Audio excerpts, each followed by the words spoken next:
मैं कई बार इनके कन्ने डोडा भी गया, कश्मीर वैली भी गया। लड़ाई है वो विचारधारा की, ये उत्तर कोई कांग्रेसी कोई गल नहीं है। बीजेपी सब सिखो बंगाली को बंगाल दे विच कितने देखण मतलब है अस जम्मू दे ओबीसी वाले भी इकट्ठे नहीं। मैं Abdul Majeed Malik all India backward classes union का रियासी सदर होने के नाते आज कठुआ डिस्ट्रिक्ट के लोगों को, हमारे बैकवर्ड क्लास के जो लोग हैं, एससी के हैं, एसटी के हैं, ओबीसी के हैं, हमने कोविड के बाद ये पहली मीटिंग बुलाई है। मैं इन लोगों का शुक्रिया अदा करता हूँ कि इन लोगों ने हमें कठुआ आने के लिए दावत दी और हम यहाँ आए, अपने लोगों के साथ दुख सुख साझा किया और आगे आने वाले जो हालात हैं, जो आज हमारे हिंदुस्तान के हालात बने हुए हैं, मैं इन लोगों से गुजारिश करूँगा कि ये हिंदुस्तान हमारा है, ये एक गुलदस्ता है, हमने इसको गुलदस्ते को बना के रखना है और गुलदस्ता तभी बन सकता है जब हम लोग सब एक साथ होंगे।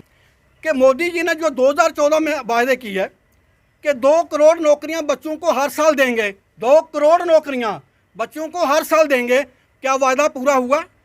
कहीं 2 करोड़ नौकरियां देने के बाद कहना, ये प्रारंभ करने के बाद भी करोड़ों लोगों के जो अपने मुलाजमत है वो खो गई है। उन्होंने कहा 15 लाख देंगे हर एक को, 15 पैसे नहीं आए हैं।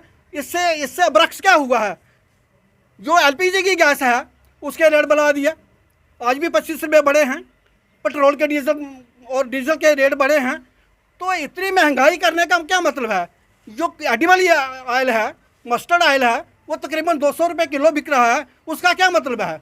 इसका मतलब जो रोज़गार देने की बात कर रहे थे वो रोज़गार छीनने की बात कर रहे थे, जो अच्छे दिन आने की बात कर रहे थे वो लोगों के पेट काट रहे हैं। मोदी से कोई तवक्का नहीं कर सकते। जो आज तक मोदी ने कहा वो सब झूठ कहा, कुछ उसमें अमल नहीं हुआ। ओबीसी वर्ग से नहीं आते हैं क्योंकि सबसे पहले काका क्लेरकर कमीशन बना है 1952 में। 1952 में काका क्लेरकर कमीशन ने पूरी रिपोर्ट देख लो, मौद कास्ट गुजरात की बैकवर्ड क्लास की लिस्ट में नहीं है। फिर 1980 में मंडल कमीशन बना था, उसमें भी मौद कास्ट नहीं है। वीडियो आया था कि गुजरात से उन्होंने कहा ये अपर कास्ट का आदमी है। ये चीफ मिनिस्टर बनने के बाद इसने अपना ओबीसी सर्टिफिकेट बनाया है। इसका ओबीसी सर्टिफिकेट असली है मगर ये ओबीसी नकली है। प्रधानमंत्री ओबीसी नहीं है। अगर प्रधानमंत्री ओबीसी होता तो ओबीसी की सेंसस कराता। अगर प्रधानमंत्री ओबीसी का होता, जम्मू कश्मीर में ओबीसी 27% रिजर्वेशन लागू करता। ये कुछ करने वाला नहीं है, ये ओबीसी का नहीं है, बल्कि ये आरएसएस का पला हुआ आदमी है, आरएसएस के एजेंडे को चलाने वाला आदमी है।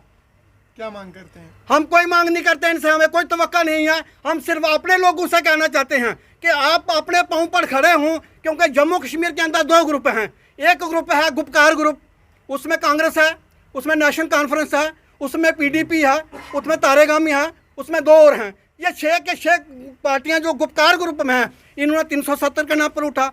दूसरा ग्रुप है बीजेपी का, जो 5 अगस्त 2019 के बाद 370 एब्रोगेट करने के बावजूद जम्मू कश्मीर के ओबीसी के और एससी के लोगों के राइट लूट रहा है।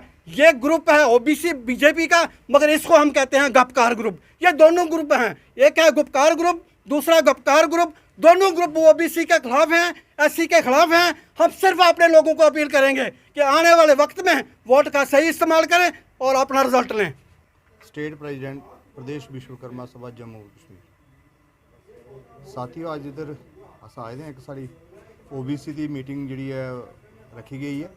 साढ़े प्रोफैसर साहब प्रोफैसर कालीदास जी ने बड़े बिल्कुल इ'यां साफ क्लीयर कर दिता तुंदे सामने भी क्या क्या साढ़े कन्नै बुराइयां साढ़े कन्नै हो रही हैं, जां ये गौरमेंट जी है साढ़े कन्नै सतेला जो व्यवहार है वो किस तरीके कन्नै करा। मैं अज इन्ना आखदी आखूँ कि आने वाले इलैक्शन जोड़े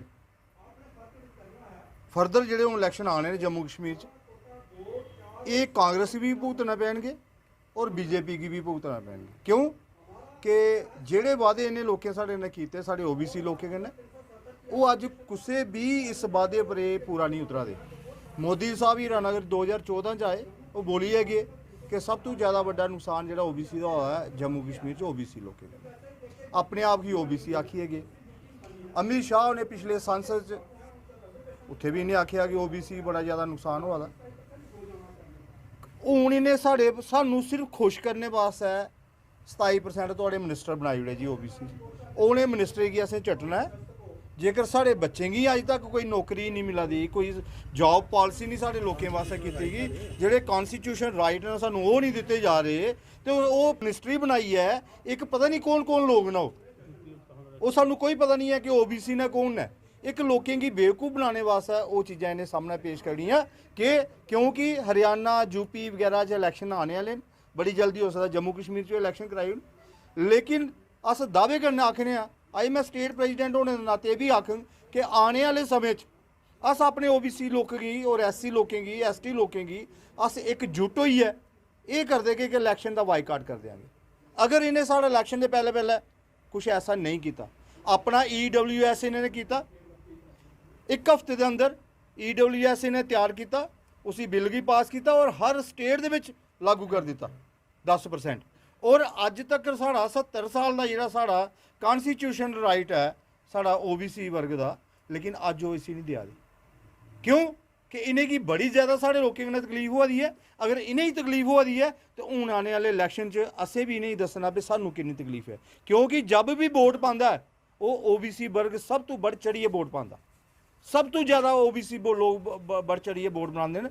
और वो ओबीसी अज इन्हें दसेगा कि इलैक्शन क्यों होंगे। अज इन्हें पार्टियों च सानू खुश करने वास्ते साढ़े लोगों की बेवकूफ़ बनाने वास्ते केड़े कोई ओबीसी मोर्चा बनाई ओड़िया। ओबीसी च तुहाडे मोर्चे बनाए दे, तुहाडे लोग ओबीसी च रखे दे ने जी। कांग्रेस वाले बखरे ओबीसी मोर्चे, तुहाडे ओबीसी मोर्चे। लेकिन ओबीसी मोर्चे कोल है क्या? अपनी पेरेंटल बाडी च देन ना साढ़े लोगों की जगह। अस आखचे भी ओबीसी लोगों की ने ये बिल्कुल बराबर हिस्सेदारी करा दे, लेकिन वो चीज़ां इंदे कोल नहीं हैं।